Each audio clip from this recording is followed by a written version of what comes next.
విద్యార్థి సంఘం నాయకుల్ని లాఠీలతోటి చితకబాదించడమే కాకుండా పేద విద్యార్థుల పక్షాన నిలబడినటువంటి విద్యార్థి సంఘాల నాయకుల్ని జైలుకు పంపినటువంటి చరిత్ర ఆనాటి ముఖ్యమంత్రి నేటి పులివెందుల శాసనసభ్యులు జగన్మోహన్ రెడ్డి చరిత్ర.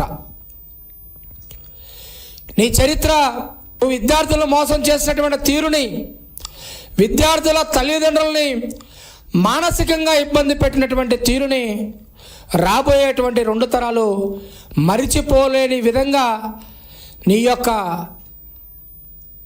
పరిపాలన ఉంది అని చెప్పేసి నేటికి కూడా విద్యార్థుల తల్లిదండ్రులు మాట్లాడుకుంటున్నటువంటి సందర్భాన్ని గుర్తు చేస్తూ ఉన్నా. 2019 నుంచి 2024 వరకు 2832 కోట్లు ఫీజు రింబర్స్మెంట్ బకాయి, వసతి దీవెన పేరుతోటి 989 కోట్లు,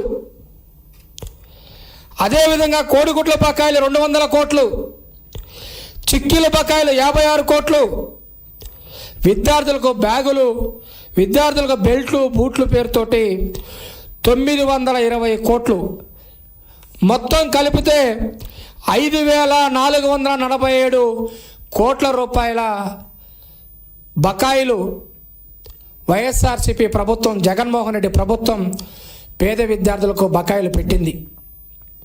అంతేకాకుండా విద్యార్థులకు ట్యాబుల పేరుతోటి 1200 కోట్ల రూపాయలు, విద్యా కానుక పేరుతోటి 400 కోట్ల రూపాయలు, నాడు నేడు పేరుతోటి 3000 కోట్ల రూపాయలు దోపిడీ చేశారు. విద్యార్థులకు కేటాయించినటువంటి బడ్జెట్లో నిధుల్ని 5447 కోట్ల రూపాయల బకాయే కాకుండా 4600 కోట్ల రూపాయలు పేద విద్యార్థుల సొమ్ముని వైఎస్ఆర్సీపీ పార్టీ నాయకులు జగన్మోహన్ రెడ్డి అండ్ కో జేబులు నింపుకున్నటువంటి పరిస్థితిని ఈరోజు చూస్తూ ఉన్నాం.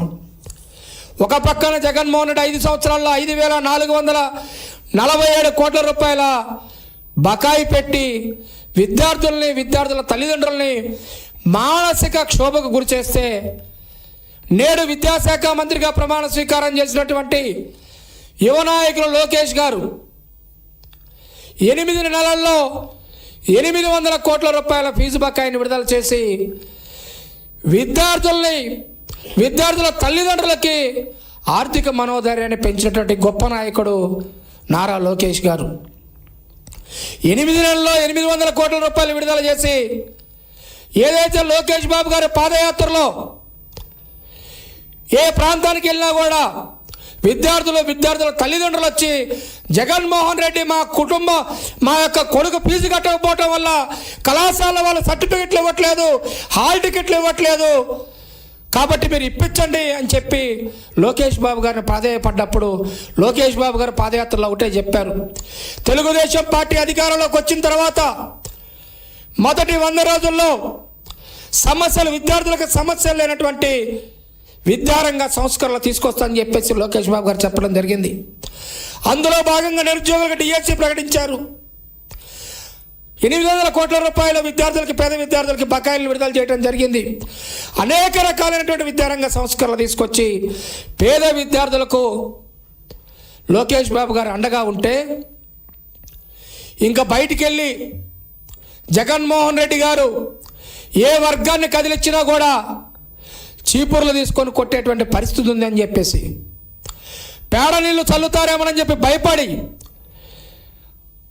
ఎక్కడ కూడా ప్రజల్లోకి వెళ్ళలేని పరిస్థితిలో విద్యార్థులను రెచ్చగొడదాం, లేకుంటే తన పార్టీని బతికించుకోవడం కోసం తన పార్టీలో రాజకీయ నిరుద్యోగులుగా ఉన్నటువంటి యువకులను కొంతమందిని రెచ్చగొట్టి కలెక్టరేట్ల ముందు ఫీజు పోరు చేస్తానని చెప్పేసి పదే మాట్లాడుతూ ఉన్నారు.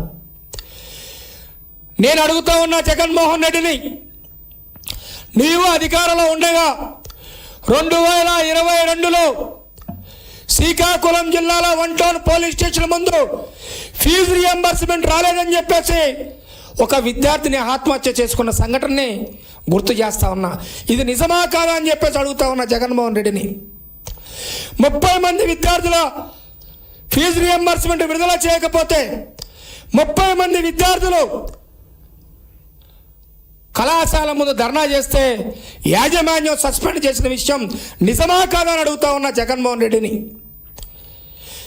నీ ఇష్టం వచ్చిన వారికి కమిషన్ల రూపంలో దండుకోవడం కోసం కాంట్రాక్టులకు బిల్లులు కొట్టావు, కానీ పేద విద్యార్థులకి నువ్వు మాత్రం 5,447 కోట్ల రూపాయల బకాయిలు పెట్టిన మాట వాస్తవమా కాదా అని చెప్పేసి అడుగుతా ఉన్నా. రేపో మాపో కొంతమంది నకిలీ విద్యార్థులను రాజకీయ నిరుద్యోగులతోటో నువ్వు కలెక్టరేట్లకు వెళ్తానని చెప్పేసి మాట్లాడుతూ ఉన్నావు. కలెక్టరేట్ల దగ్గరికి వెళ్ళేటువంటి రాజకీయ నిరుద్యోగులకు కానీ నకిలీ విద్యార్థులకు కానీ నేను ఒకటే విజ్ఞప్తి చేస్తూ ఉన్నాను.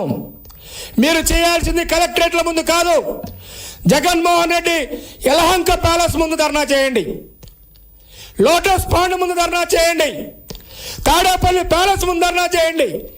5 సంవత్సరాలు అధికారం ఇస్తే ఎందుకు మా ఫీజు రియంబర్స్మెంట్ బకాయి పెట్టావని చెప్పి. లేదంటే కలెక్టరేట్ల ముందు కాకుండా కలెక్టరేట్లోకి వెళ్ళి కలెక్టర్ని అడగండి.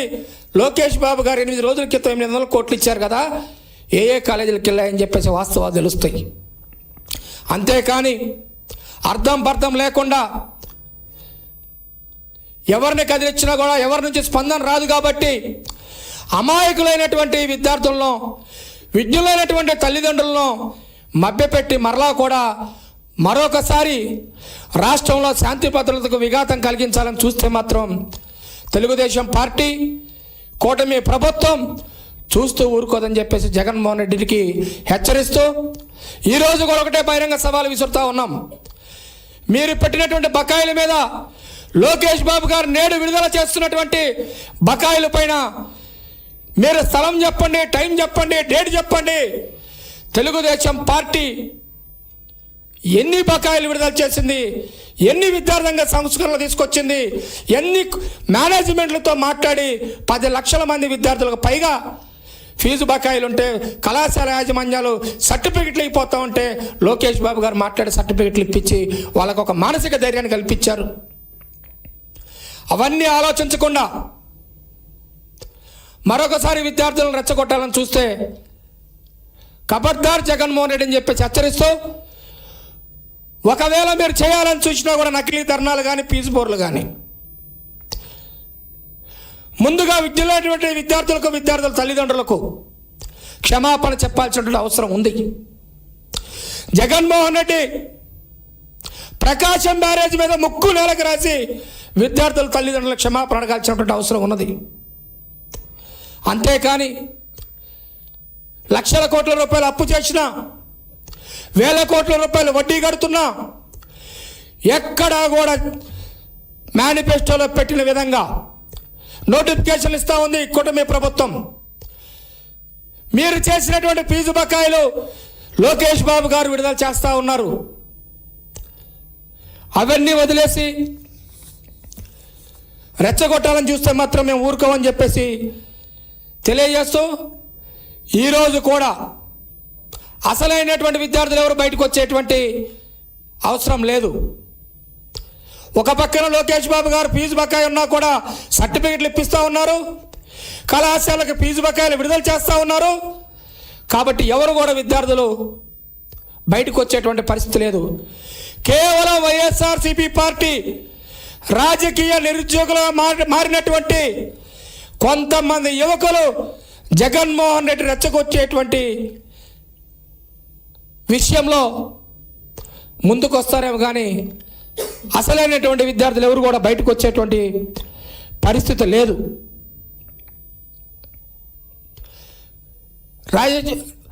ఏదైతే